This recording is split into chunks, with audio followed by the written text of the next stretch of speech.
Bom dia, bom dia. Ele tomou um banho de água fresca no lindo lago do amor. Maravilhosamente clara água no lindo lago do amor. Ele tomou um banho de água fresca no lindo lago do amor. Maravilhosamente clara água no lindo lago do amor.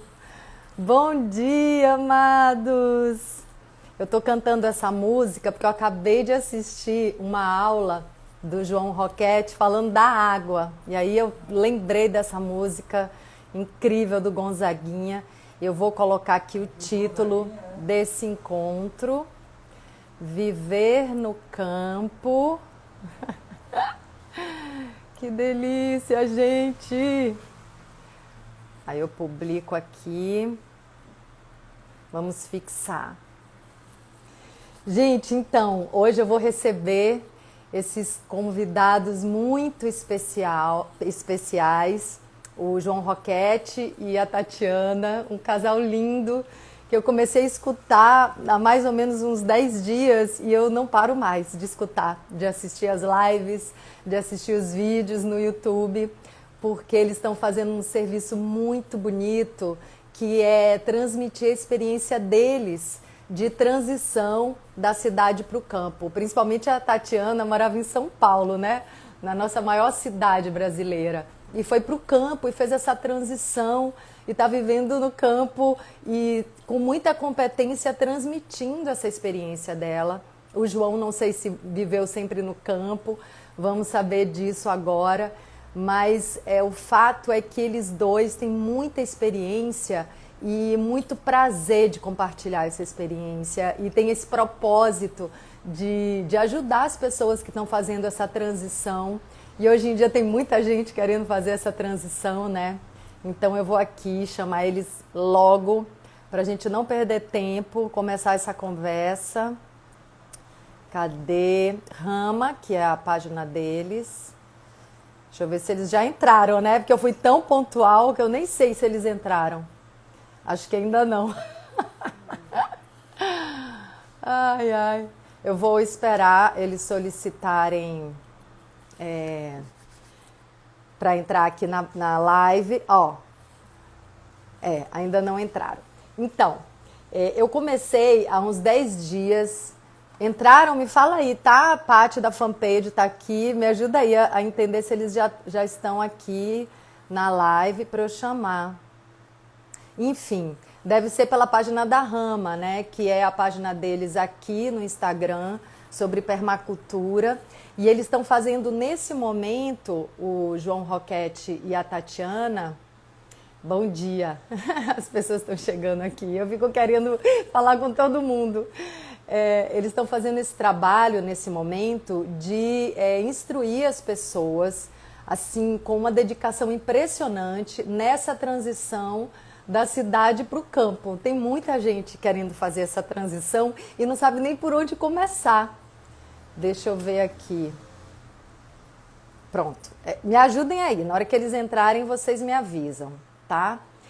Então, essa conversa vai ser para isso, né? Para a gente comentar sobre esse workshop que eles estão dando, que é um workshop gratuito. Começou, agora não lembro se foi segunda ou terça-feira, eu estou nesse workshop maravilhoso, porque é o passo a passo, desde o planejamento, desde a hora que você tem essa ideia, esse desejo, assim, de uma maneira ainda sutil, superficial, e você não sabe nem por onde começar, você não sabe nem tomar decisão, se você realmente deve ir para o campo, se você está alinhado com o seu caminho, com o seu coração, ou se é uma fantasia da cabeça. Então, assim, eles ensinam, inclusive, a você perceber se isso é real, se é um desejo real. E aí todos os passos, né? que tipo de terreno procurar, em que região, qual é a geografia que você gosta, que te toca o coração, que faz os seus olhos brilharem. Então, na verdade, o que eu percebo é que esse trabalho que eles estão fazendo de passo a passo para quem quer fazer a transição de cidade para o campo, também é um passo a passo de como conectar com o seu desejo, com o seu coração.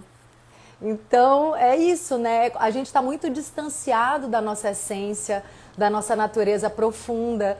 E essa conversa, né? Esse diálogo, esse aprendizado sobre como ir morar no campo tem a ver com a nossa reconexão, com o nosso resgate da nossa essência. Deixa eu ver se eles já entraram.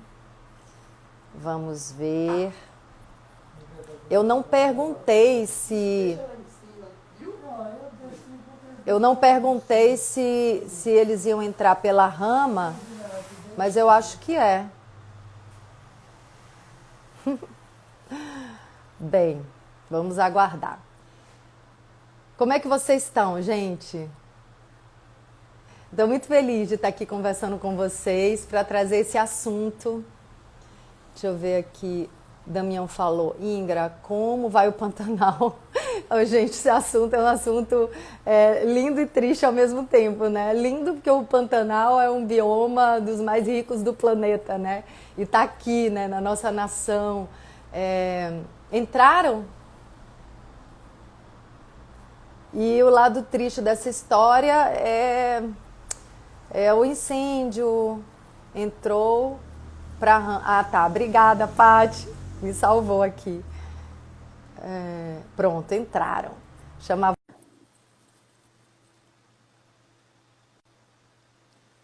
Estão chegando. Ah!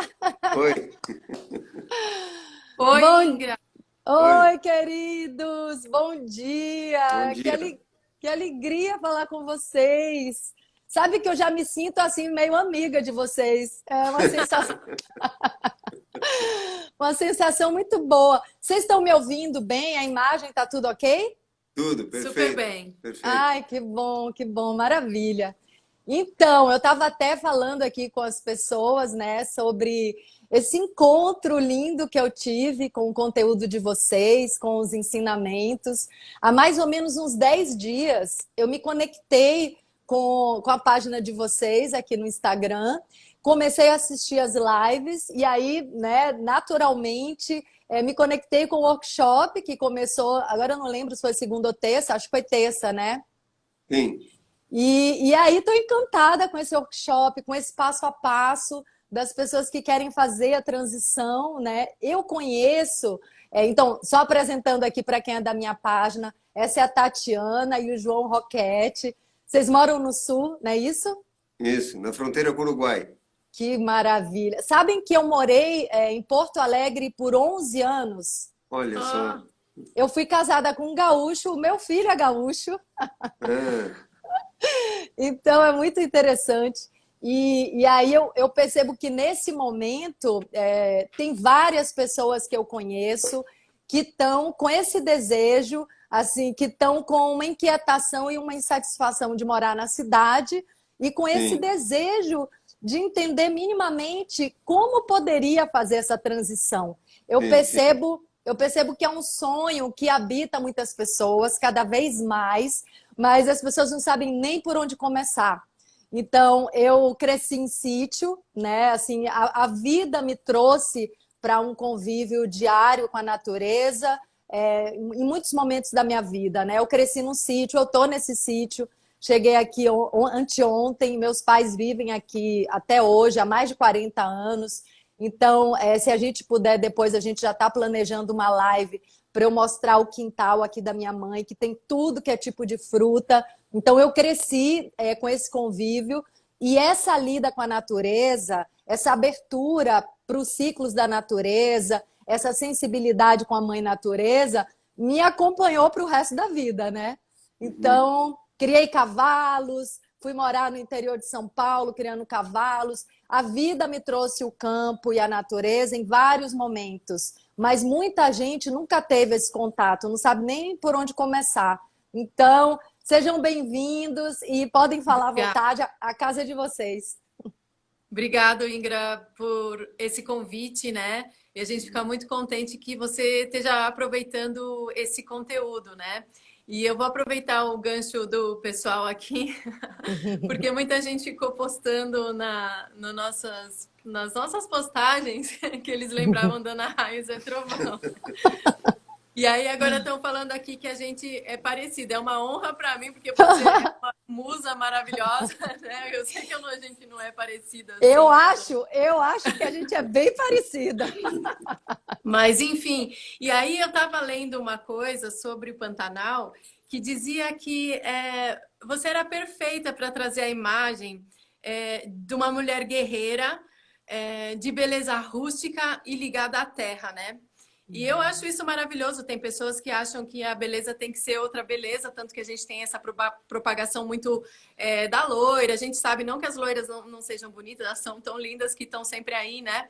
Mas eu acho que foi muito importante o trabalho que você fez e esses personagens trazerem essa beleza, porque a beleza não é só essa, né, da mulher loira. Então, trazerem essa beleza, né, que a gente tem no Brasil de uma forma tão abundante e que às vezes a gente mesmo não conhece porque não está, às vezes, na novela, não está tão divulgado como outras belezas, né? Então, eu acho que só nisso você fez um papel muito importante e encarnou uma personagem que ficou muito querida, que trazia as imagens, né, desse país também, porque, claro que o Rio de Janeiro é lindo, mas o Brasil não é só o Rio de Janeiro, né? Então, poder mostrar outras paisagens, outras culturas e principalmente a cultura de campo, né? Então, eu fico muito contente que eles acham que tem alguma semelhança e que isso tenha acontecido e tenha ficado essa memória, né? Uma memória que todo mundo tem. E só para te exemplificar, o João trouxe 2 burras, né? E aí elas são jumentas. Então, aí a gente chamou de Juma. E aí fizemos uma enquete com o grupo. Mas a gente botou o nome de Juma por jumenta. Foi uma contração assim, de Sim. E não lembramos, na verdade, do Pantanal, né? E aí, quando a gente fez a enquete com os grupos, falou assim, pessoal, nós estamos com duas burras. Uma é a Juma, precisamos de um nome para a segunda. Marruá, Juma Marruá. E aí... E nós não tínhamos se dado conta, a gente não conseguia juntar. Sim. Agora a gente tem a Juma e a Marruá aqui e é uma memória que as pessoas têm, né? E você trouxe muito isso, então... Em primeiro lugar, parabéns por tudo isso e obrigado por acolher a gente aqui, né? Sim, gratidão. Muito bom, gente. Feliz de vocês estarem aqui, desse encontro. Reencontro, para mim tem um tom assim de reencontro mesmo.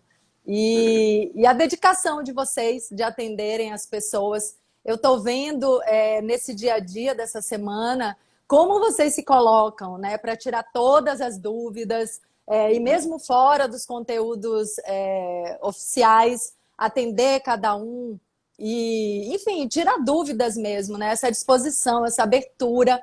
Aí eu queria saber como começou assim esse desejo de compartilhar, assim, é uma generosidade muito bonita, assim, não tem nada a ver com orgulho e vaidade, é um momento de compartilhamento de experiências que eu acho que tem muito valor. Como começou esse trabalho de vocês, assim, de compartilhar? Eu trabalho com extensão rural, vamos dizer assim, há décadas. Certo? Trabalhando com povos quilombolas, assentados, índios, ensinando essa transição da agricultura química para a orgânica. Eu fui criado no campo, né? Meu pai dizia que eu aprendi a andar a cavalo antes de começar a caminhar, porque andava então, acostumado a lidar com a população do interior, né? Desde pequeno, né? Lidando com as pessoas e vivendo isso, né? Então, já tinha muito essa questão de trabalhar. Quando eu fui montar o projeto da Sementes Bionatur, eu me vi dentro de um contexto de uma cooperativa de assentados, onde tinha um monte de necessidades.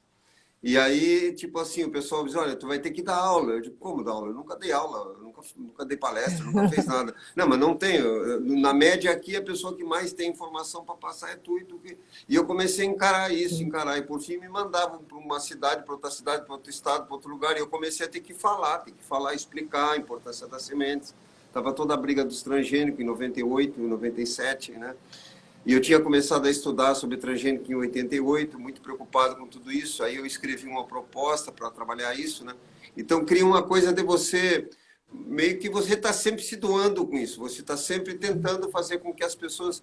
E aí eu comecei a ver que tinha algo muito gratificante de você passar meses depois e ir na casa de um agricultor que tu atendeu há meses atrás e o cara deu um salto na vida dele. Aquilo melhorou a vida dele, né? Entendi. Uma vez me marcou muito, eu estava visitando uma lavoura de sementes de cebola, como a gente trabalhava com produção de sementes, né? E eu estava caminhando na lavoura e o rapaz na frente, eu atrás, e uma menininha de 10, 12 anos atrás de nós, caminhando, e ela vinha cheirando flor por flor. E o nariz dela já estava amarelo, de tanto pólen. E aí eu parei, né? Eu disse assim, mas você gosta mesmo de cheirar as flores e acompanhar teu pai, né? E ela diz, eu adoro fazer isso. Aí eu olhei para ele e digo assim, pô, que legal que ela te acompanha aqui, né? Ele disse assim, não, é que quando eu usava veneno, eu não deixava eles entrar na lavoura.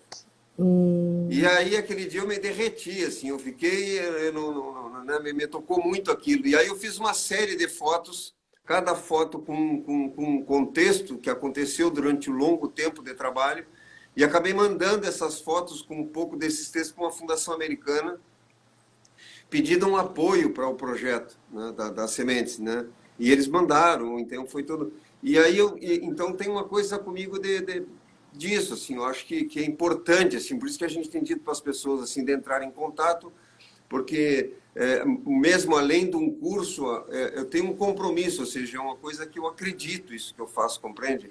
E a gente tem dito para as pessoas que estão nesse querer que quando você ama alguma coisa, você aprende de verdade, né? Então, o amor está como um elo com essa coisa do conhecimento para mim, né? Sim. Entende? Então, um pouco por aí. E a gente dava cursos presenciais aqui. Aí começou essa coisa da pandemia e o pessoal seguia insistindo que queria curso e coisa, a gente achou que não deveria, enfim. E aí um aluno muito antigo entrou em contato, que é o Humberto, que trabalha com o Adriel, e diz, cara, tu tem um monte de informação, quem sabe vão montar uns cursos online. Eu digo, cara, eu não entendo nada disso. A Tati já falou para mim, faz 10 anos que ela fala da gente fazer curso assim, eu não sei falar com a câmera, eu não sei fazer essas coisas. E aí ela brigava comigo e ela disse assim, é a última vez que eu vou falar, porque agora tem essa proposta deles. E aí os primeiros dias que eu tentei gravar, não conseguia fazer nada. Eu digo, cara, não consigo fazer isso, eu não sei. Você não sabe o que era pra gente fazer o vídeo. O Adriel falava assim, clica assim no botão e fala, pessoal, hoje tem live, né? Acho que levava, não sei, 5 minutos pra gente fazer, porque era difícil, né? Mas eu queria acrescentar... Eu não me sentia bem, era muito gozado. Agora eu tô tentando me acostumar. Nossa, vocês já tá um ator. Não, a gente tá aprendendo muito rápido. Sim, sim. Não é? É rápido. É isso, é porque o propósito, o motivo desse aprendizado é muito forte, né? É a comunicação. A gente quer se comunicar, a gente quer falar sobre isso. É interessante, isso que o João falou é bem importante, eu entendo, porque assim, eu comecei um processo de autoconhecimento mais profundo, porque sempre fez parte da minha vida, mas há uns 8, 9 anos eu comecei um processo assim profundo de autoconhecimento, que eu brinco que é o reflorestamento interno. E eu comecei a descobrir assim tanta ilusão, que eu estava mergulhada em tanta ilusão, em tanto equívoco, assim, eu estava enxergando um mundo fantasioso, tão sofrido, que eu comecei a querer abrir os olhos das pessoas e já estou no meu 2º livro, enfim. Mas há pouco tempo, essa minha conexão com a essência do mundo interno começou a me levar para essa conexão com a mãe natureza. E começou a chegar gente, né? Assim, a minha vibração começou a atrair pessoas que vibram na mesma frequência. Então, hoje eu comecei a me informar de coisas que eu já tô assim, na mesma pegada de vocês, que é falar sobre a cadeia produtiva destrutiva na qual estamos mergulhados. Que a gente está A gente vive uma vida sem saúde, mergulhado em doença, consumindo remédios da indústria farmacêutica, porque a gente consome alimentos fruto de uma terra que não tem vida, alimentos que precisam dos venenos para não serem comidos pelas pragas, mas porque os próprios alimentos não têm vida, a terra não tem vida, nós ficamos também sem vida. Assim, é uma cadeia de destruição mesmo, né? E que pode ser diferente. Então, se vocês quiserem também falar sobre isso.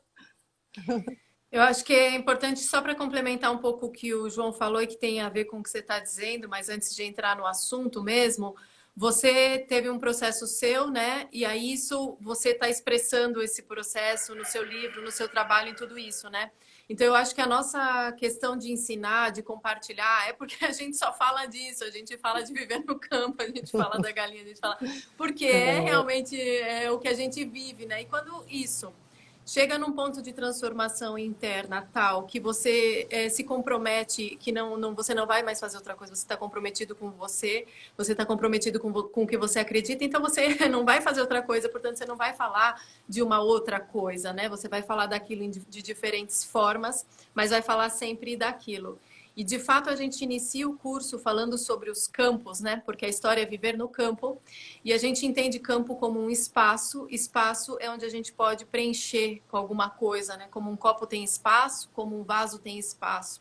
E nós temos o nosso campo interno e temos o campo externo. Então, quando é que a gente vai fazer algo não devastador fora? Quando é que a gente vai sair dessas cadeias de destruição, de veneno e de doença? Quando a gente trabalhar nosso campo interno, começando por entender que não tem como produzir comida com veneno e a humanidade continuar bem, que não tem como a gente acabar com todas as fontes de água e achar que as coisas não vão ficar como sempre foram, como se o dinheiro fosse resolver, porque o custo para a gente recuperar uma paisagem, mesmo em dinheiro, é incalculável para você restabelecer certas condições que a natureza criou ao longo de milhares de anos, né? Então, eu acho que a gente vai conseguir fazer melhores escolhas quando a gente fizer isso que você está dizendo, esse trabalho interno, né? Claro que a gente precisa mudar numa escala maior, mas é como a live de hoje que a gente estava tendo com uma pessoa que partiu de uma pequena ação e aquela ação dela começou a ter um raio de ação muito grande, né?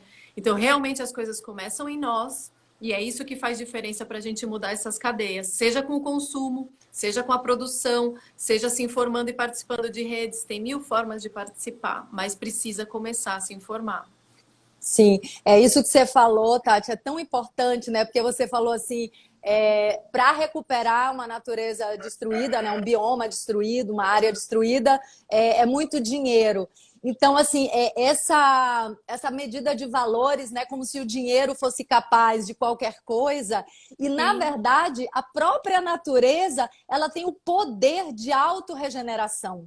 Então, exatamente, assim, ela produz vida, é uma mágica muito bonita. Então, assim, a gente não aprendeu a enxergar, assim, a beleza e o tamanho da tecnologia da natureza. Então, assim, não é negar o que a gente conquistou. Eu amo a tecnologia, eu acho que a ciência tem sido bem importante, mas agora chegou um momento onde a gente pode sair dessa infantilidade, parar de brincar de guerra, de bomba, de revólver, dessas, né? Tudo bem, fez parte de um momento, mas agora integrar tudo isso, né? Esse feminino, esse masculino, todo esse conhecimento com o conhecimento maior, que é o conhecimento da vida, né? Da tecnologia da vida, a vida que produz vida. Claro que é muito mais rico uma floresta em pé do que uma floresta derrubada. Que loucura é essa de que a gente acredita que uma floresta derrubada é mais rico ou vai gerar mais dinheiro? Uma floresta em pé vai gerar muito mais dinheiro, né? E nesse trabalho de permacultura, não só a floresta, várias outras maneiras combinadas. Então, eu queria que vocês falassem um pouco sobre isso que é cultural e como vocês veem os próprios produtores fazendo essa transição, né? Porque é uma questão cultural. Eu vejo muita gente falando que começou um trabalho e os produtores não aderiram, depois desistiram. Então, assim, como é que vocês veem essa transição? Se as pessoas indo também para o campo vai ajudar nessa transformação? Eu acho que tem o seguinte, eu trabalho há um bom tempo com extensão, né? Primeiro, eu não acredito em mudança dentro desses processos com os agricultores com afrontamento, né? Primeiro ponto, você não pode entrar em âmbito de afrontamento.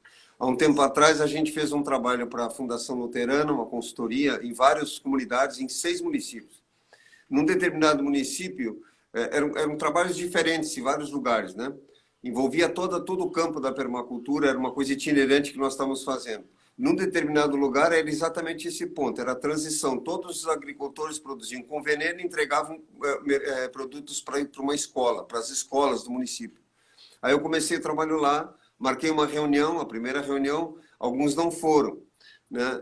E aí a moça estava preocupada e etc, que eles não foram. Eu digo, não, calma, vamos indo devagarinho com os que foram, vamos indo. Na hora de ir embora para o hotel, eu peguei 1 litro de biofertilizante, fui na casa do cara que eu sabia que tinha, que não queria, que incentivou outros a não irem na reunião, porque nós ia falar de agricultura orgânica e ecologia. Fui lá visitar ele e ele me recebeu muito bem, né? Eu fui lá, eu gostaria de ver o seu espaço, etc, etc. Aí eu peguei esse litro de biofertilizante que eu tinha preparado com o grupo, eu digo assim, eu gostaria de saber, porque eu sei que o senhor é o que mais produz na região, se o senhor podia fazer um teste num canteiro, que a gente queria acompanhar com o pessoal aqui, etc, se o senhor poderia fazer isso. E ele, não, claro, não tem problema. Digo, só que aí o senhor tem que se comprometer que nesse canteiro vai aplicar só isso. Não bote outra coisa, só para nós fazer um teste. E aí eu virei para a moça da fundação e ela vai lhe pagar todo o canteiro. E a moça ficou espantada. Você pagar todo o canteiro dele, que tinha recurso do projeto. Quanto custa esse canteiro inteiro de rúcula? Ah, tem que calcular. O senhor calcule quanto custa. Ah, tanto, nós vamos lhe pagar o canteiro inteiro, certo? E mesmo assim o senhor pode vender a rúcula, o senhor só não põe nada. E fui-me embora. E ele ficou sem entender nada, a moça também. A gente entrou no carro e ela para mim assim, mas você não cobrou dele que ele está botando veneno, que ele não pode botar veneno. Eu digo, eu não, a área é dele, a terra é dele, o dinheiro é dele, a vida é dele, eu não posso fazer isso. Eu posso fazer uma sugestão para ele fazer um teste, porque eu não vou arriscar a economia dele. Porque eu também já vivi só disso, né? Então eu sei como é. Aí o que acontece? Passou uns 3 meses, um dia toca o telefone, eu não atendo quase telefone. É um número que eu não conhecia, resolvi atender. Eles aqui é o fulano, eu não lembrava. O senhor lembra de mim, assim, assim? Eu digo, claro, lembro. Eu queria saber por quanto eu posso vender o litro do biofertilizante. E eu digo, olha, eu vendo uns 15 reais, 20 reais, dependendo do preparado que eu faço. Por quê?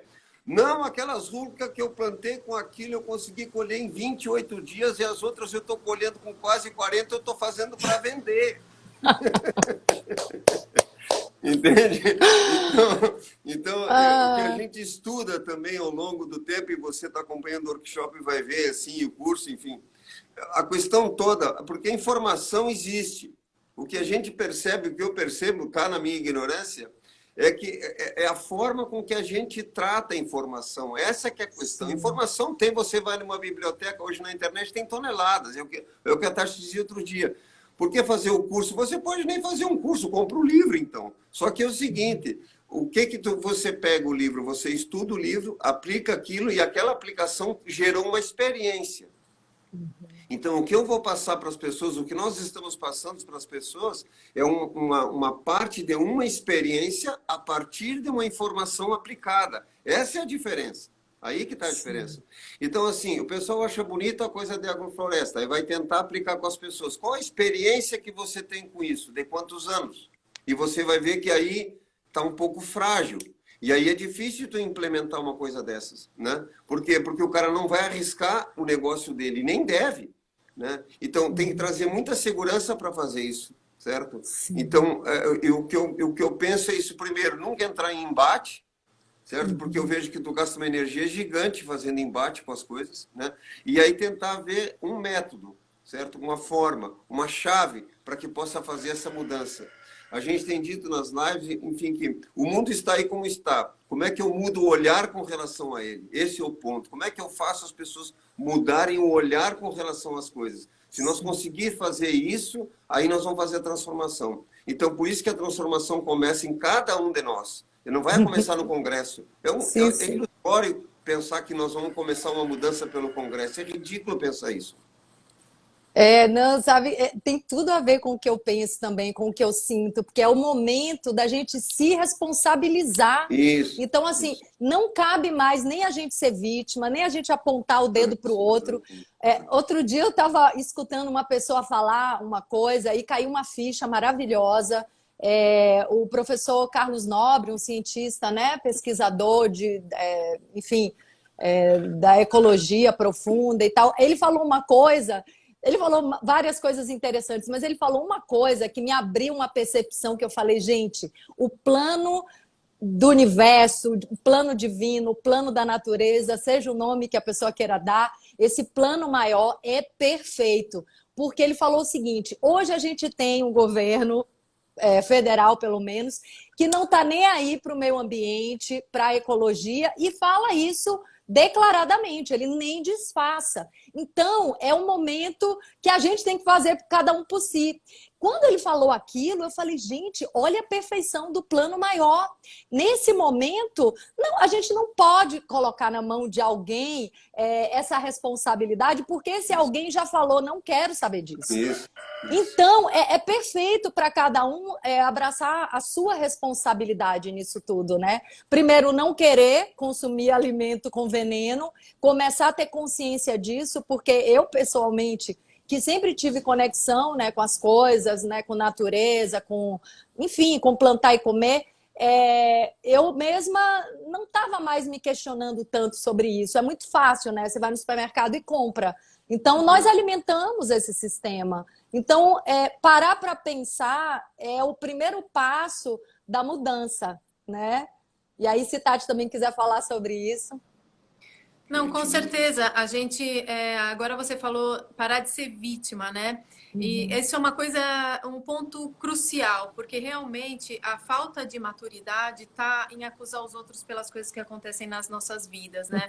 A gente, sem entrar em outros aspectos até que poderia ser mais polêmico ou difícil de explicar, como questões kármicas, questões do que já aconteceram, o fato é, as coisas aconteceram agora. Vamos supor, a gente tem um governo, a gente tem uma situação. Você sempre tem como escolher não se sentir vítima daquilo e por mais que aquilo seja violento ou esteja de alguma forma te trazendo algo de negativo, você sempre pode escolher fazer daquilo uma força. Ou seja, você sempre pode pegar a dor e transformar em motivação, em força, né? Então, isso que você está dizendo. Agora, se tem uma massa de pressão contra a natureza, contra essas coisas, você pode ter certeza que isso, na verdade, vai fortalecer muito a proteção à natureza, a regeneração, porque isso é um planeta de opostos, então não adianta querer um sobrepor o outro de forma que as coisas vão se dominar. A gente precisa aprender o equilíbrio da planta, eu digo, porque a planta,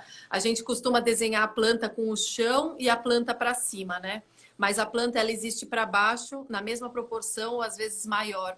Então a planta é um ser que ela se espicha, que ela cresce entre opostos, ela cresce para cima e para baixo. Ou seja, ela é capaz de fazer uma síntese do que é oposto, do mundo da luz que está em cima do solo e do mundo escuro que está abaixo do solo. O crescimento vegetal, o crescimento das plantas, ele se dá entre os pares de opostos. Mas o ser humano não, ele quer polarizar, ele quer dizer que ele só é bom, ele quer dizer que o outro só é mal, ele quer dissociar uma integralidade. Então, o que a gente tem que fazer? Não é espiritual, o que só é espiritual e não é material, e a gente ir no conjunto. Então, a gente tem que tomar isso como força, né? Não significa concordar, mas, pelo contrário, aproveitar justamente as adversidades para ficar mais forte, né? E o João estava falando isso de não entrar no embate. Nossa, a gente teve muitas audiências públicas de tudo que é tipo. É contra o veneno, é contra o 2,4-D, depois é contra o glifosato. E aí vai. E você vê que nunca dá resultado, porque você tem sempre dois lados, cada um defendendo o seu lado e atacando o outro lado. Então, assim, é um desgaste energético tão grande, cria tanta guerra, tanta dissociação, que eu falei assim, João, não tem mais utilidade. É focar no que a gente sabe que tem que fazer, continuar fazendo. Muito do trabalho que a gente faz de divulgação vem disso. É dizer assim, olha, a gente pensa assim. Quem pensa assim também, vamos trabalhar junto, né? É o que nós podemos fazer e, na verdade, isso traz muito resultado. Porque impor as coisas é continuar no mesmo sistema, né? É continuar na mesma postura na vida. Até antes de entrar aqui nessa live, eu fiquei pensando, né? Eu gosto muito de estar aqui no sítio. E uma coisa que me veio assim foi, poxa, como é bom estar aqui em contato com as árvores, com a natureza, com as frutas, porque de alguma maneira eu sei que eu não controlo nada, que a vida é muito maior que eu e que os ciclos do dia e da noite, da chuva e do sol, do ano, né? Das coisas do ano, como é que chama? Do clima do ano. Esses ciclos são muito maiores que eu, então a gente relaxa porque a gente está no colo da mãe. Tem uma sensação assim de falar, caramba, eu vou lidar com isso, assim, eu vou dançar com isso, eu vou interagir com isso, que é muito maior que eu. Isso não faz eu me sentir pequena, inferior, muito pelo contrário, assim, ser filha de Gaia, e isso é uma visão dos povos originários que eu acho que a gente devia prestar atenção, considerar um rio uma avó, considerar uma montanha uma avó, as árvores minhas irmãs, me traz uma sensação de força, de inteireza, de companhia, que é justamente o que falta hoje nesse mundo onde está todo mundo se sentindo carente, isolado, deprimido, quer se matar. Pelo amor de Deus, assim, é um planeta de muita abundância, né? Como a gente foi capaz de construir pobreza e guerra e separação? No mínimo, isso prova a nossa capacidade de criação da nossa realidade, né? A gente criou uma realidade bem feia num lugar que poderia ser impossível criar tanta desigualdade num lugar de tanta abundância. Então, já que a gente tem esse poder, né? Por que não acessar esse poder e acreditar que esses desejos internos também, como, por exemplo, ir morar no campo, acordar todo dia com os passarinhos, isso é possível, que é o trabalho que vocês estão fazendo, né? Isso que você falou da... Desculpa, essa companhia da natureza, para mim, é uma coisa maravilhosa. Então, eu vivo aqui e aí, quando vai para a cidade, as pessoas falam assim, nossa, mas você fica sozinha lá? Eu assim, sozinha como, né? Porque tem tudo. E a gente tem um livro que chama Irmã Árvore, Ser Incrível do Reino Vegetal. Porque você está sempre tão acompanhado, tem tanta presença, porque uma árvore, ela está lá presente na vida dela, não é igual a gente que está aqui, mas está pensando em outra coisa, está dissociado, está alienado. Um galo, ele tá lá fazendo tudo o que ele tem que fazer. Um cachorro, eles têm aquela presença. Eles estão vivendo a vida deles em cada minuto. Eles não estão desperdiçando 1 milímetro de energia. Eles estão lá, né? Então, quando a gente tem a oportunidade de viver com isso, você também começa a reconhecer isso em você. Você fala assim, peraí, eu sou parte disso, né? Não tem uma superioridade humana. Tem diferenças entre humanos e outros, mas a gente está todo mundo compondo essa vida planetária, né? Mas porque a gente se dissocia com ideias até de superioridade em relação às outras coisas, a gente começa realmente a entender as coisas errado, sabe? E aí a consequência é fazer as coisas de uma forma destrutiva para nós e para tudo que a gente toca. Sim, sim. Até, eu vou dizer, só um adendo antes do João falar, eu estava escutando um professor também, que é professor, ecopsicólogo, agora tem ecopsicologia, olha que coisa interessante. E ele trouxe uma informação bem interessante, ele falou, o vírus é o único organismo que se apodera de um hospedeiro e usufrui do hospedeiro até matar o hospedeiro. E isso se parece muito com o que o ser humano tem feito. A gente pode não ser só um vírus, né? A gente pode ser algo integrado. Eu tenho dito o seguinte, que uma bactéria, um vírus, qualquer um ser vivo tem propósito. E a pergunta que eu deixo é qual o nosso propósito, qual o propósito do ser humano, né? E eu acho que as pessoas estão vivendo no automático, sabe, no automático mesmo, né? E fora isso, a gente tem percebido que está faltando racionalidade. Embora a gente se considere seres racionais, né? Mas se nós fôssemos minimamente egoístas e irracionais, nós cuidaríamos do planeta, porque um egoísta cuida do que é seu. O egoísta cuida do que é seu. Ou do que você depende. Ou do que você depende. O egoísta faz isso, ele não dá, ele segura, ele guarda, ele não quer que ninguém pegue. Então, assim, e a gente não está sendo nem egoísta, a gente está sendo irracional. Porque se nós fosse egoísta, nós ainda estaria cuidando. Não, eu vou cuidar do meu solo para que eu não perca, eu vou cuidar do meu rio para que eu não perca, eu vou cuidar da minha água. Não, nem isso a gente está sendo.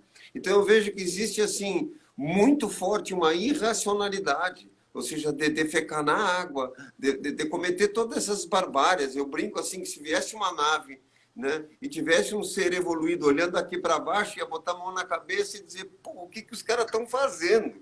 Né? Porque, como a Tati diz, eu posso aprender olhando um cachorro, posso aprender olhando um cavalo. Eu tenho cavalo na estribaria.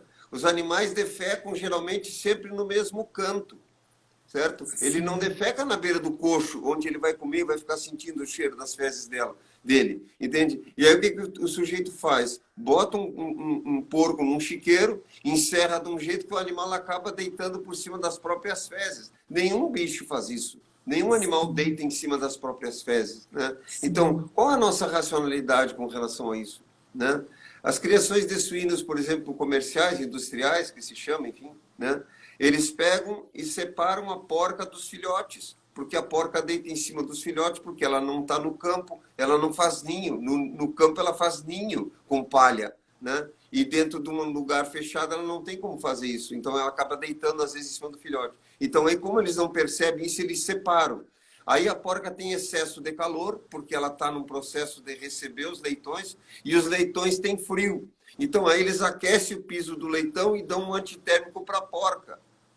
E isso aí está sendo ensinado na universidade. Eu fico pensando, qual a racionalidade de uma coisa dessas? Se a porca tem excesso de calor e o filhote tem falta de calor, é só juntar os dois. É por isso que Deus fez assim.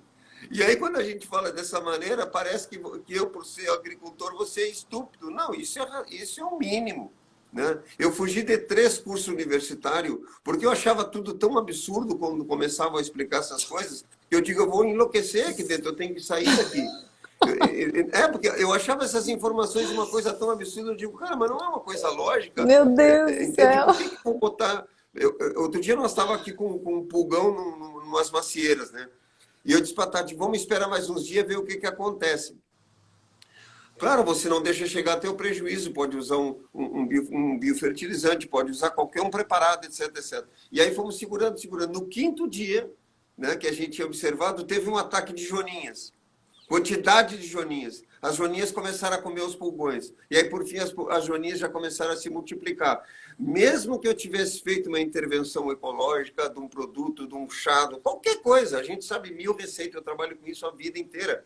Mas, assim, às vezes, até isso, a nossa ansiedade de querer resolver aquilo por um medo da perca, perdão, né? Eu não teria tido a oportunidade de deixar as joaninhas agirem. Certo? Então, a gente tem que entender que existe uma cadeia funcionando. Né? E a gente está muito ansioso, muito irracional com relação a tudo isso. Né? E é uma pena, porque nós estamos perdendo de aprender. Né? Porque a natureza é aprendizado diário. Né? Sabe que eu tenho uma ideia que eu tenho em mim, porque minha mãe era professora, parou até a profissão dela para criar os 5 filhos, e ela resolveu, quando a gente se mudou para o sítio, eu tinha 9 anos, não, tinha menos, ela resolveu tirar a gente da alfabetização e ela alfabetizar a gente em casa. A gente não tinha televisão, até meus 12 anos não tinha televisão, eu passava o dia no quintal, assim, gente, a coisa mais saudável do mundo, né?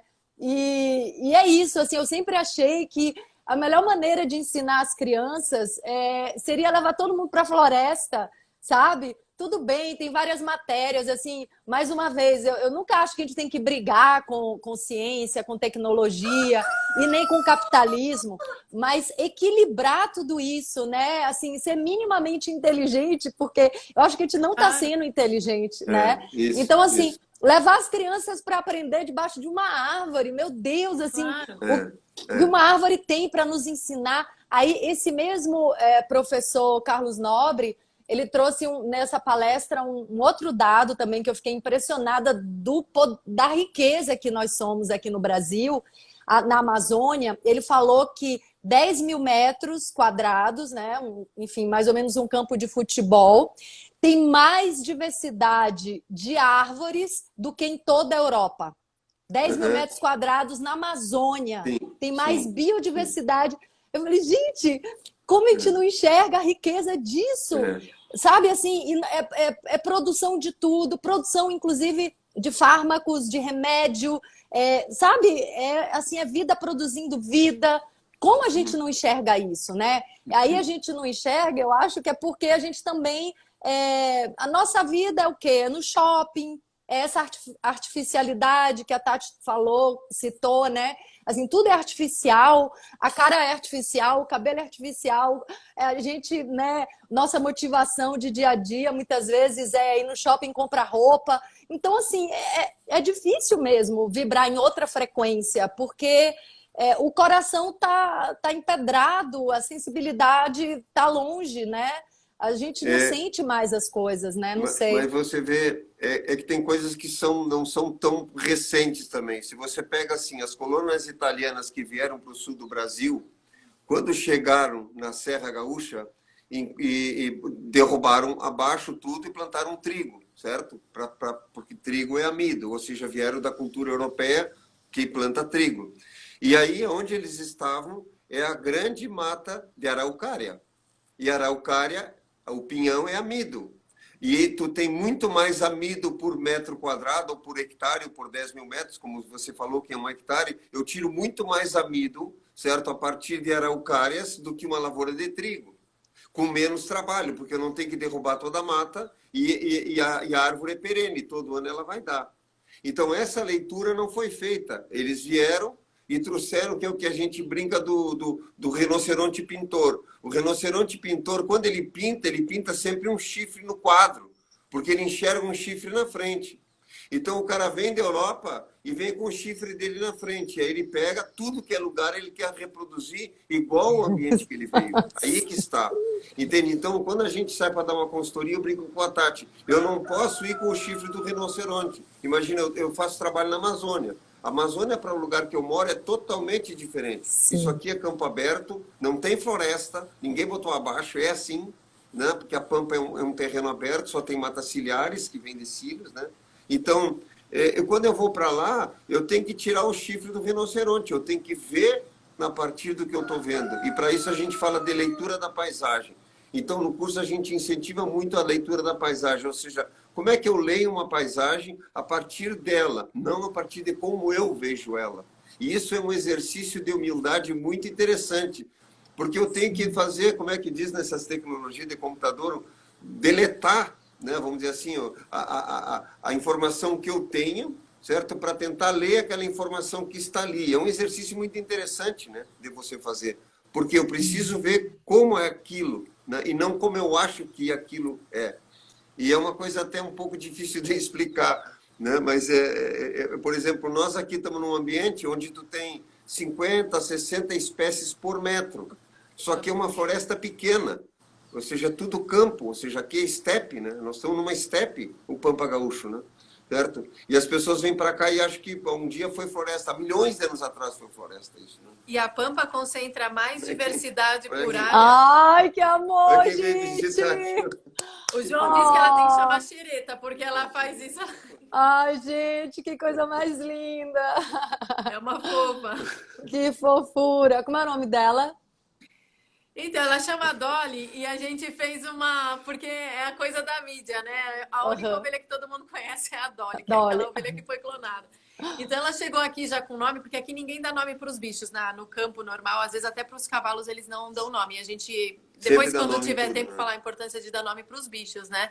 E só que eu não queria que ela chamasse Dolly, porque... porque Dolly era a ovelha clonada, porque foi uma homenagem os seios grandes da Dolly Parton, enfim. Nem sabia. Acho que ela podia ter um nome. Sim. E sugeriram vários que eu tô tentando. Eu gostei de Lola, então às vezes eu chamo ela de Lola. Sugeriram Molly, porque parece com Dolly, só que também em português fica Molly, né? Sim. Mas enfim, ela chama Dolly. Ela tá muito sozinha, o companheiro dela morreu, agora o Chicão morreu. Eu estou muito triste com a morte do Chico. Sabe uma coisa engraçada com relação a nomes? Esse ano eu fui no Pantanal levar meu filho de 17 anos, o Guilherme, que é gaúcho, para conhecer o Pantanal, né? Que o Pantanal foi um dos eventos na minha vida, assim, há 30 anos atrás, quando eu fui, enfim, foi um impacto muito grande, assim, foi um êxtase, foi uma transformação forte, né? Assim, me marcou e foi um divisor de águas. E aí fui levar meu filho, mas enfim, só para dizer que a gente ficou na fazenda do Almi algumas semanas, do Almi Sata, E aí, os cavalos do Almir era a coisa mais engraçada. Para não ter muito trabalho de ficar lembrando o nome dos cavalos, é assim: vermelhinho, vermelhão, branquinho, brancão. Eu ria muito, eu falava, adorei, né? Porque assim, não tem que ficar pensando tanto. O cinzinha, o cinzão, branquinho, brancão, muito maravilhoso. Então é isso, né? O nome, assim, ó, um nome fácil de lembrar, né? Aqui é assim até com as pessoas, é o cabeça branca, ou na verdade isso não é uma coisa, isso é uma coisa natural, porque até nos nomes, né, a gente tem isso, né? Tem assim, os nomes das pessoas em vários lugares do mundo é o nome da característica, né? Então, Bruno é Sim. moreno, Bianca é branca. Então, isso é uma coisa que a gente faz naturalmente mesmo, dar o nome pela característica, né? Mas quando a gente começa a criar essa relação, mesmo que seja chamando assim, a gente pode aprender com os bichos. Os bichos mudam muito o comportamento, né? A gente aqui acha importante dar nomes e dar nomes que sejam nomes positivos para os animais, né? Não fazer bullying com Que o os animal bichos. possa, não fazer Sim. bullying com o bicho, que o animal possa ascender, né? Então tem uma égua que chama Sim. Mater, né? Então essa coisa Hum. dela cuidar, o potranco, né? Aí a outra é Sim. Celeia, em função das estrelas. Então a gente bota uns Que nomes assim que lindo. tu puxa o animal, tenta fazer ascender um pouco, né? É Sim, por isso que porque... sim. Sim, diga, diga, diga. É por isso que o Não, é quê? porque senão parece até um bullying com o bicho, né? Sim, sim. Entende? Então a É, ideia é botar um nome que o animal eleve, né? Então é. tu bota um nome que possa elevar o animal, né? Sim, e as palavras são mantras, né? Isso, As exatamente. palavras têm uma É, vibração, é. então, assim, são arquétipos, enfim. E aí, ouvindo vocês falarem, eu me lembrei de uma questão aqui, que é essa falta de contato com os animais e com os frutos. Essa sociedade onde todo mundo vai no supermercado e compra o animal fatiado, né? É. Pode dar a entender para as crianças, assim, fica uma cultura onde parece que a carne e os frutos nasceram numa fábrica, né? Sim, sim, sim. Que nasceram de dentro de uma máquina e também fica uma sensação de que a gente também nasceu de uma parede, de um concreto, né? E não, a gente veio da mãe natureza, né? São os mesmos elementos. E eu fico pensando, né? Uma pessoa que mora com os animais, só de viver com os animais, de olhar nos olhos dos animais, é outra relação na hora É. de comer uma carne. Eu, por exemplo, eu não gosto de comer carne, mas assim, eu acho que isso não é um problema. O problema não é comer uma carne. O problema é a inconsciência, é a Sim, falta de saber todo o processo, né? Que aquilo foi é. um animal, esse sentimento, né? Essa falta de gratidão com o animal, essa inconsciência na cadeia produtiva, como esses animais são abatidos. Eu me lembro de uma vez assistindo um documentário de abatedouro. Eu era júri num festival de cinema, então eu tinha que assistir os filmes. E aí era um documentário sobre um abatedouro que, gente, eu juro, assim, eu tinha que assistir, mas tinha momentos que eu não conseguia ficar de olhos abertos, porque era de uma crueldade muito grande. Então, assim, é muito confortável as pessoas não saberem como aquela carne chegou na mesa, como aquele alimento chegou, né? Então, é uma loucura isso. Isso também, esse trabalho que vocês estão fazendo de levar as pessoas para o campo, né? Quem quiser, mesmo que a pessoa não more no campo, ou muita gente vai sim morar no campo, porque de fato é uma vida muito melhor, muito mais saudável, mas assim, só de ter esse contato com o bicho, né? Com a galinha, com o porco, com o boi, com a vaca, muda completamente a relação na hora de comer, né? Enfim, Sim, sim. se vocês É quiserem comentar. interessante, uma vez aqui na Fundação Gaia, eles recebem crianças, e que nem nós recebemos escola para passear, para ver, etc, etc. E aí o caseiro estava pegando saquinho de leite, né? Estava guardando, tinha lavado, tudo estava na beira de uma árvore, com o carro de mão, ele ia botar terra, né, para botar muda nos saquinhos. E aí ele foi pegar uma ferramenta e aquilo ficou ali e passou a professora com as crianças pela beira da árvore, né? Aí a criança diz assim, professor, olha aqui, aqui é o ninho da vaca, por Muito causa bom. do saquinho do leite. Já pensou nisso? Sim, Ou seja, a sim. relação...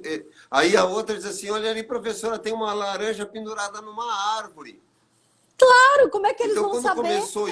quando começou isso, a gente começou a ver assim, pô, o que está acontecendo? O que está acontecendo, né? Na live de hoje de manhã eu contei que eu fiz um trabalho de permacultura em algumas escolas em Porto Alegre, né? Durante um ano um trabalho com eles, de redesenho das escolas, fazer os professores e alunos pensar de outra forma, etc. Aí, numa determinada escola, eu voltei, né? E aí a diretora me acompanhando no trajeto, a gente olhando e conversando, eu digo assim, mas aqui não tinha uma laranjeira? Ela disse, tinha, a gente cortou. Eu digo, não, mano, por que cortaram a laranjeira, uma laranjeira enorme, mais de 30 anos? Não, porque a gente ficou com medo que as crianças subissem na laranjeira, caíssem e quebrassem o braço. Eu digo, Meu cara, isso é um Deus. filme de terror, cara. Porque... Pô, a pessoa imaginar que a criança vai subir, vai cair, vai quebrar o braço, né? Eu digo, por que você não escreve um filme de terror? Porque era só uma laranjeira, né? E a gente fica vendo, cara. Aí tu imagina, cara. Eu digo, olha, o trabalho que eu tenho que fazer não é com as crianças, é com vocês. Vocês estão doentes. Porque é um pensamento de uma pessoa doente, né? Então, essas pessoas estão dirigindo as escolas. Ou seja, o que é? Eu não sei, quando eu vejo os políticos falar que nós precisamos trabalhar a educação, eu fico pensando assim, o que esse cara entende por educação? Porque esse aqui é um problema, nós estamos falando que precisamos de educação, precisamos de saúde, agora o problema é o que eles acham que precisa de saúde. Quando eles falam em saúde, é construir hospital.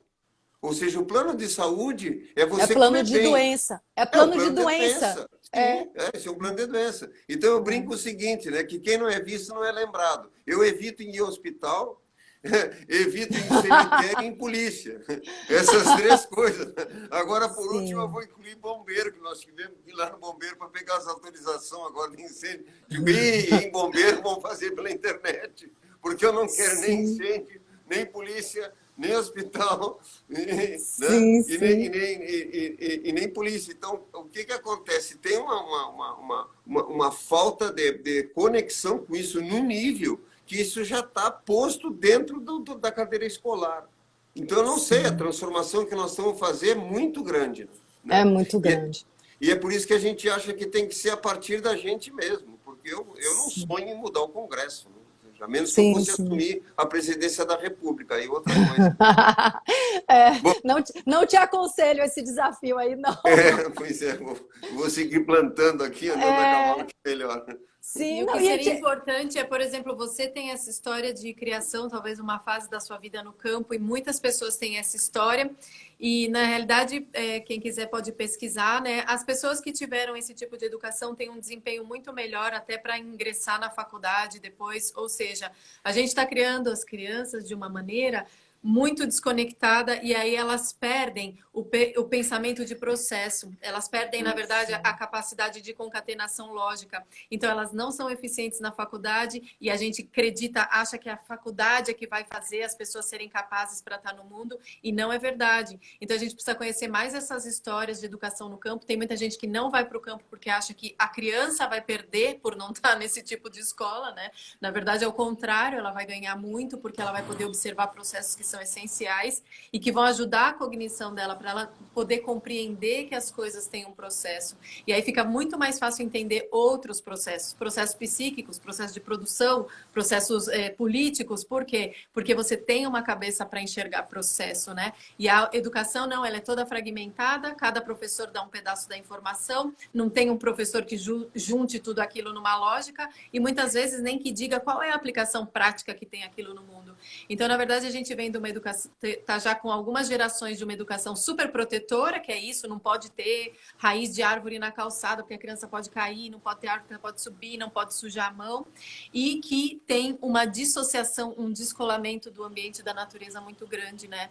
E a gente está vendo isso agora, as coisas que as pessoas falam e fazem, você vê que já é um resultado desse processo, né? Sim, é importantíssimo. Nossa, é tão bom ouvir vocês falando, gente, eu tô aqui, amigo. E o Bill Mollison dizia o seguinte, assim, ó, que quando você se especializa, você se afasta do todo, certo? Sim. Então, perguntavam para ele, mas você é especialista em quê? Em generalidades. Né? Sim. Então, a gente, quando trabalha com permacultura, por isso que nós tratamos todos os temas, né? Ou seja, ela é interdisciplinar. Nós vamos falar em água, vamos falar em produção de alimento, em bioconstrução, geração de energia, trato com animais, as plantas, ou seja, por quê? Porque no campo tu trata com todas essas coisas. Se romper um cano agora, eu que tenho que ir lá cuidar. A gente brinca que eu sou o prefeito aqui, né? Se tem um animal machucado, agora outro dia eu estava vacinando um animal, então tem um animal, eu vou ter que ir lá cuidar. Se o animal está não sei o que, eu que tenho que ver. Se a planta está precisando de água, você que tem que cuidar. Então aí você começa, por exemplo, eu desde cálculo de polia, que a gente aprendeu lá na escola e nunca usou, nada de física, a gente usa isso direto. Ou seja, porque eu tenho.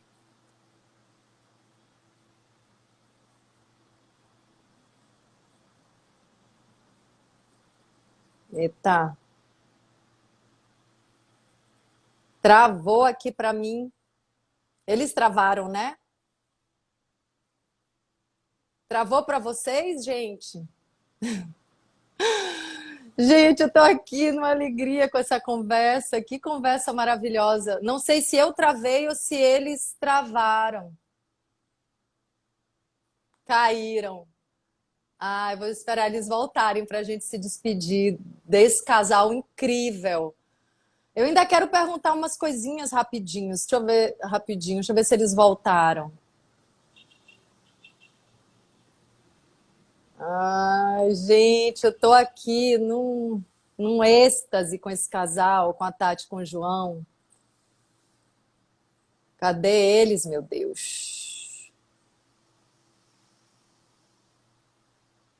Eles estão aqui? Eles voltaram?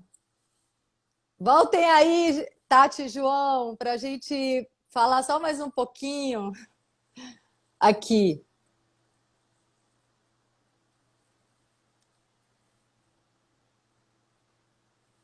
Aqui.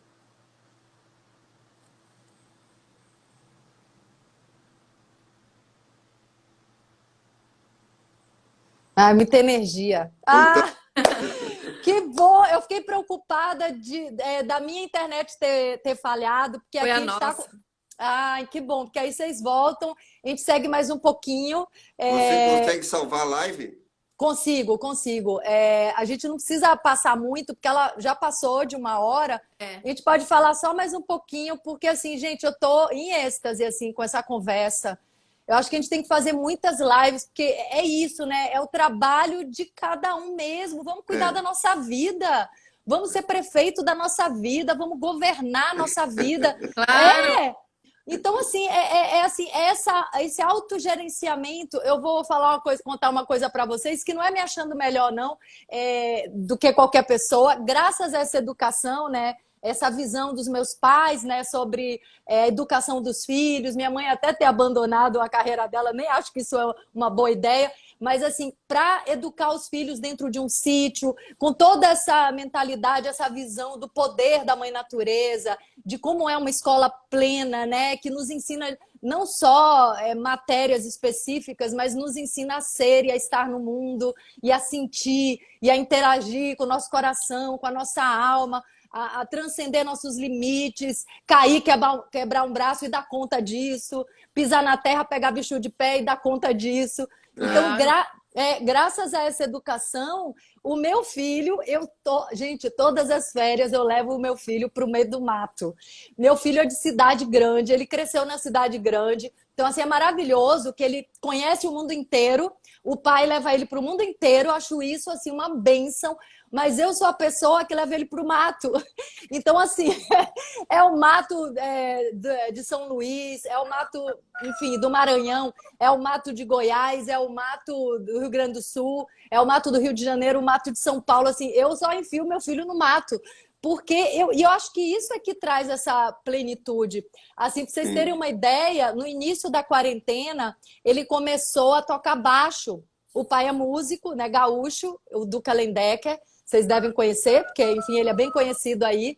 E o pai falou para ele, ó, tem aí baixo do seu tio, enfim, pega aí um baixo dele e toca se você quiser. E ele não saía de casa, claro, né, isolamento total, a escola tendo aula virtual. Ele começou a tocar baixo. Gente, ele começou a tocar baixo em março, abril. Em julho, ele já começou a fazer show com o pai, tocando baixo. E dorme e acorda tocando. E se apaixonou pelo baixo. Assim, nasceu um baixista no meio de uma quarentena. Então, assim, eu falo, gente, isso é a vida, isso é a mágica da vida. A vida produz vida o tempo inteiro. Como é que a gente cria um filme de terror, um roteiro de terror, para essa história encantada que é a vida, né? Isso, exatamente, exatamente. Que inversão de valores, né? Então, quero que vocês falem mais um pouco. Eu queria ouvir um pouco a Tati falar da transição dela, São Paulo, campo. E quero só lembrar as pessoas de que a gente está agora no meio desse workshop gratuito. Eu coloquei lá na minha bio um link para as pessoas acessarem. As aulas estão gravadas, então dá tempo de entrar, vai até domingo, não é isso? Isso, a gente vai ter a última aula na segunda, se não me engano, ou na terça-feira. É dia 6, 8, 10 e 12. A gente está liberando vídeos gravados e estamos tendo encontros ao vivo. E tem PDFs para baixar no canal do Telegram, né? E a gente está atendendo as perguntas, como você falou, tudo que a gente consegue ir entrando já e respondendo para não acumular, porque é bastante gente. Então pode trazer as dúvidas também, né? E aí essa semana a gente vai ofertar isso. E para contar um pouquinho, então, eu nasci e cresci em São Paulo, né? Mas eu não tive essa oportunidade. Meu entorno era a cidade, ainda essa mega cidade, né? Você tem aquela pressão realmente da massa, você tem mesmo aquele trânsito todos os dias. Eu já cheguei a levar 4 horas para ir para a faculdade e perder as 4 primeiras aulas e assistir as 2 últimas, enfim. Para mim sempre foi uma coisa que eu sentia que na cidade tinha um desperdício de energia, assim, que não é possível que as coisas tenham que ser tão complicadas. E eu tinha internamente um amor pela natureza. Então, eu tinha que sair todo final de semana, sempre que eu pudesse, eu não podia sair todo final de semana, mas sempre que eu pudesse para ir para algum lugar fora de São Paulo, sabe? Eu tinha que ir ver verde, eu tinha que fazer trilha com os amigos, foi a minha adolescência, sabe? Ver alguém que tivesse uma casa em algum lugar, na praia ou na montanha, que a gente pudesse ir e ficar nesse contato, né? Então, eu tive a graça de ter amigos que também sentiam assim, apesar que muitos deles não saíram do campo, da cidade, desculpa. Mas, para mim, começou a ficar realmente crítico viver em São Paulo. Eu sentia falta de ter espaço, assim, eu sentia falta de ter ar, né? Foi uma escola maravilhosa, como você está dizendo, a diversidade da cidade. Eu até digo que São Paulo foi muito bom para me empurrar para o campo, porque aquilo me espremia para fora, né? Eu tinha que sair para ir para o campo. E eu fui num processo que é um pouco o que eu compartilho às vezes no workshop, né? Você pode não ter já aquela fazenda maravilhosa com um monte de cavalos. Às vezes as pessoas idealizam a fazenda pronta, o sítio pronto, e aquilo não surge do dia para a noite. O sítio, a gente tem uma amiga que diz fazenda é fazendo. Ou seja, em fazenda você está sempre fazendo as coisas, e isso é bom. Só que o que a gente tem que entender? Que você vai dar passos e que todo o caminho é divertido, não é só ter a floresta pronta, que é a felicidade, a mata, o sítio pronto, que é a felicidade, né? É uma alegria construir esse sítio. E eu fui construindo, então eu fui para o interior, consegui sair de São Paulo, daí coloquei a minha casa à venda e eu sempre quis. E a Tati era da área do teatro, nada a ver com nada disso. Assim, eu sei. Sim.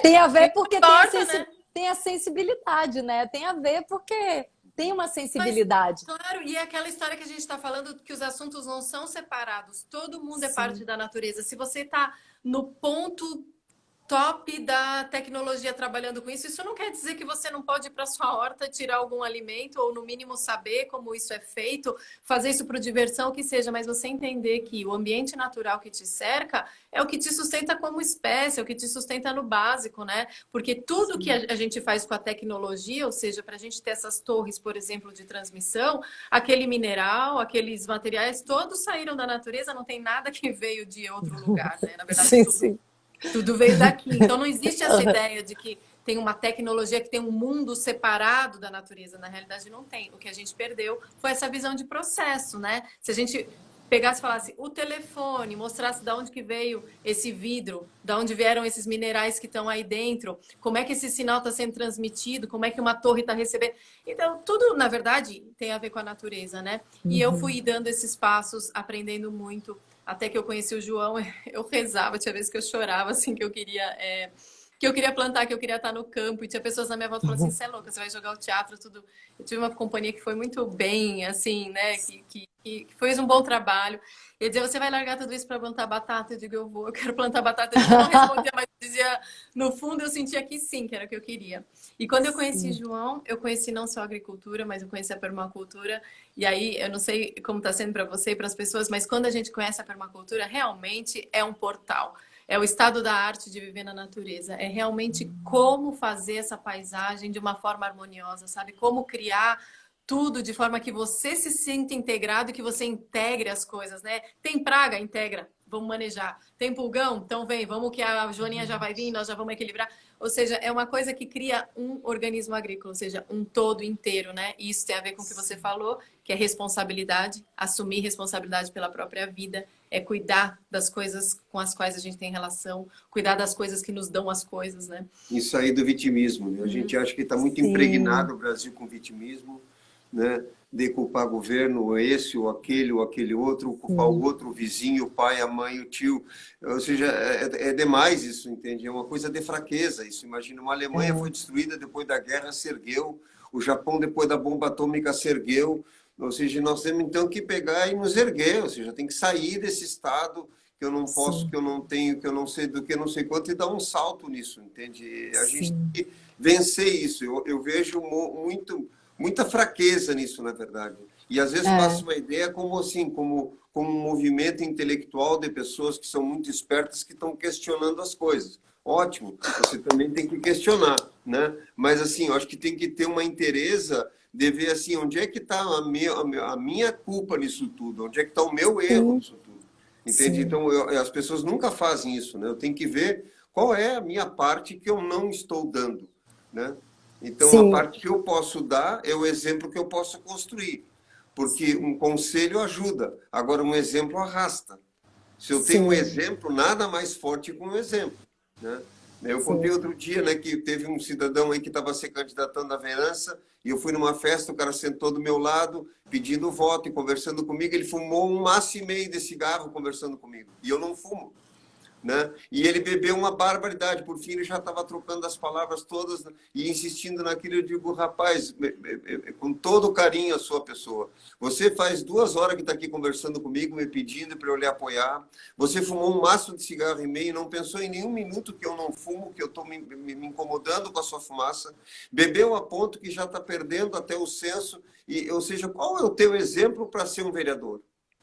Sabe? Eu acho que está faltando isso. As pessoas estão querendo assumir coisas, mas qual é a tua parte realmente com relação a isso, compreende? Eu acho que está faltando isso um pouco das pessoas. Eu não sou mais que ninguém, mas eu acho que a gente tem que começar a pensar assim, bom, qual é a parte que eu faço, né, nesse contexto, né?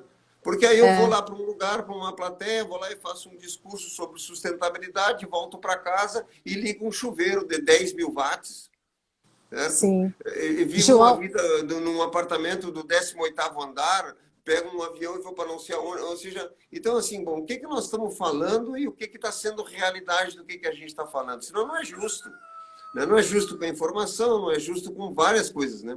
E o Bill Mollison cobrou isso da gente, a pessoa que criou a permacultura, quando diplomou a gente, né? Ele disse, olha, vocês falem do que vocês fazem, por favor, porque senão vai voltar a ser o que era a academia de professores dando aula de temas que eles não tratam, de temas que eles não vivem, né? O professor de química mudou o que a química na vida dele? O professor de ciência mudou o que na vida dele? Ou seja, esse é o ponto, né? Porque senão nós não vamos conseguir fazer mudança. A mudança vai partir a partir dos nossos atos, né? Senão não adianta, né?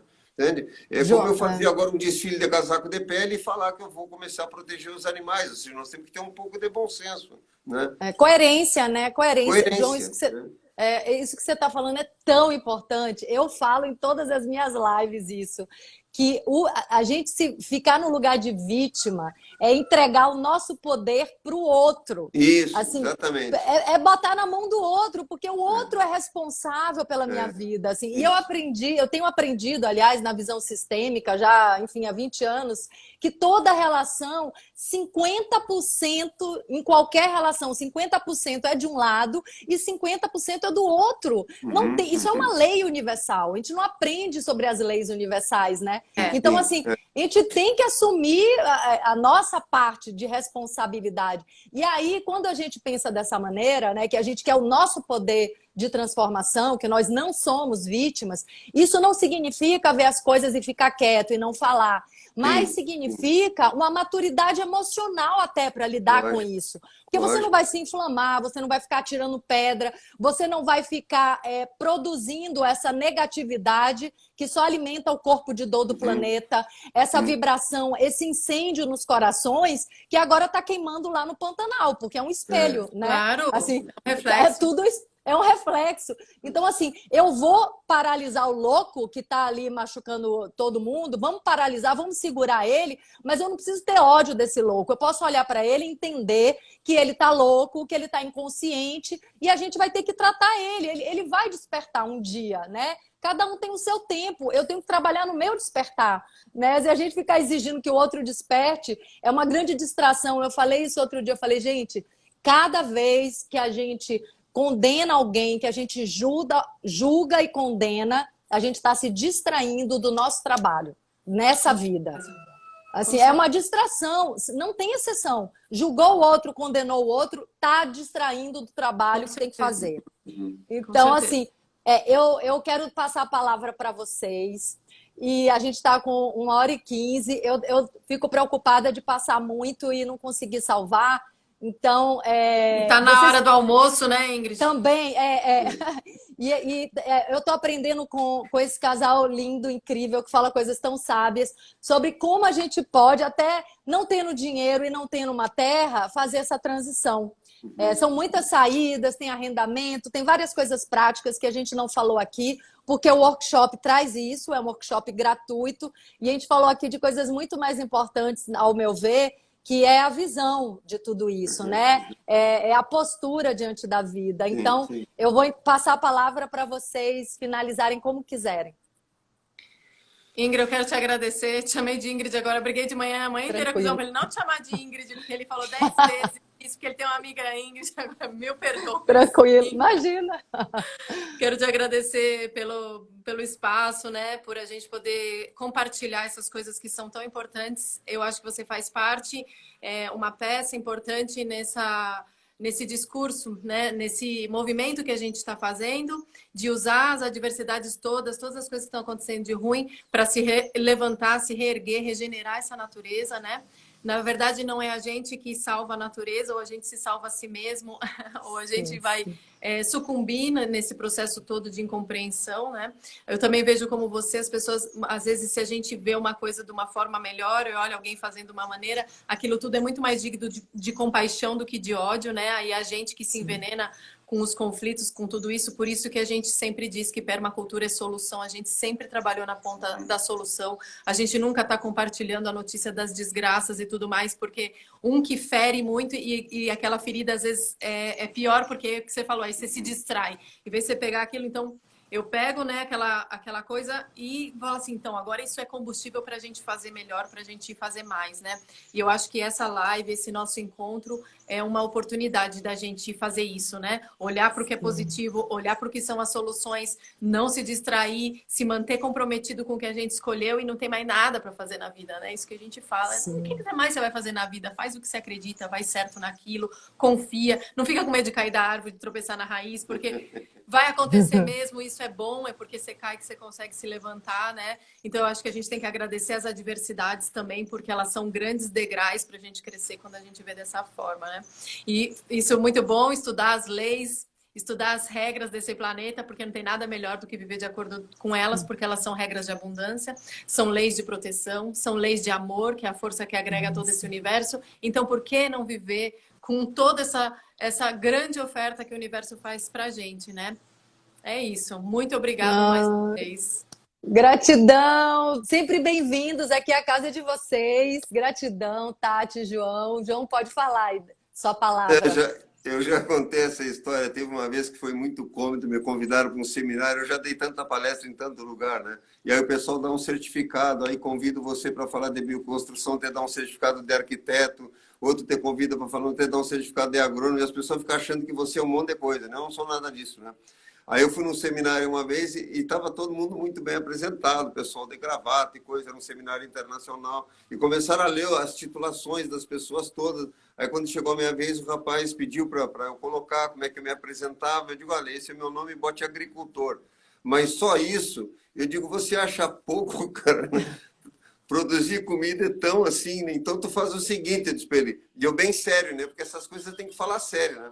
E eu bem sério, digo assim, tu lê devagarinho, diz agricultor, que aí vai parecer grande. Digo, e aí ele ficou meio assim, mas o senhor não vai colocar mais algumas coisas da sua apresentação? Eu digo, rapaz, eu vou falar 1 hora agora aqui, durante 1 hora eu vou contar um monte de história e as pessoas pegam e acham algum título para isso aí, alguma titulação para isso aí, porque né, o que eu vou dizer? E é comum, né, essa coisa toda da titulação. E o Lutzenberger falava isso na época, né, que quando começasse a ter uma onda muito grande de doutorados, nós ia ver que ia aumentar um monte a mediocridade sobre os processos. Porque hoje virou uma fábrica disso, né, de títulos. Né? Sim, título. E aí as pessoas... O que eu quero colocar é o seguinte, que a gente tente começar a ver além das aparências.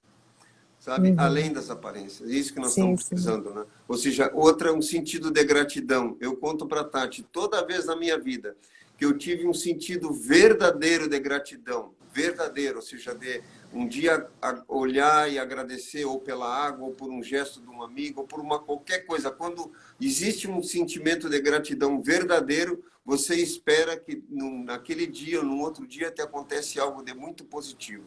Sim, né? É verdade. Então a gente tem, é o que a Tati está falando, então a ideia é focar no que você pode fazer.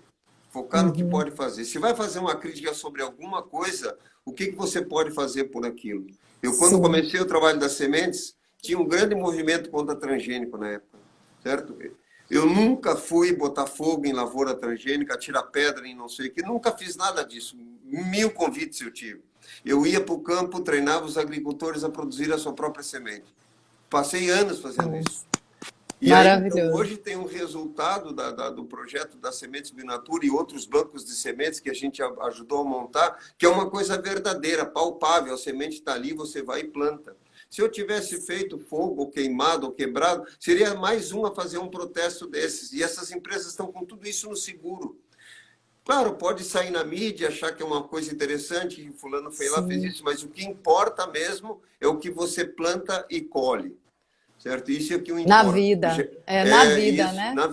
Na vida, ou seja, o que a gente consegue transformar. Então, eu acho que gratidão e transformação verdadeira é o passo que a gente tem que seguir, foco, né, no que é bom. Chega de tanta crítica, né? Sim, gratidão, amados. Olha o livro que eu escrevi, meu segundo livro, A Natureza Oculta Iluminada. Eu ia falar isso agora, a gente está muito conectado. Eu falei assim, deixa eu dar uma brecha que eu queria dizer para a Ingrid o seguinte, que eu acho que seria muito legal, se você pode pensar depois se você quer fazer isso ou não, você ir vir como convidada no nosso canal para falar do seu livro. Isso. Né? Claro. Eu acho que seria muito rico o pessoal que nos segue conhecer isso, saber. Muitos deles, claro, devem saber, mas mais pessoas podem ouvir esse trabalho, com essa experiência. Se você puder contar um pouco do livro para a gente. Claro, vou Eu acho que seria super legal. Tá bom, amados. Gratidão. Vamos salvar essa live e essa é só a primeira prosa de muitas, viu? Tá bem? Estamos juntos. Um beijo, bom dia. Beijo. Beijo. Tchau.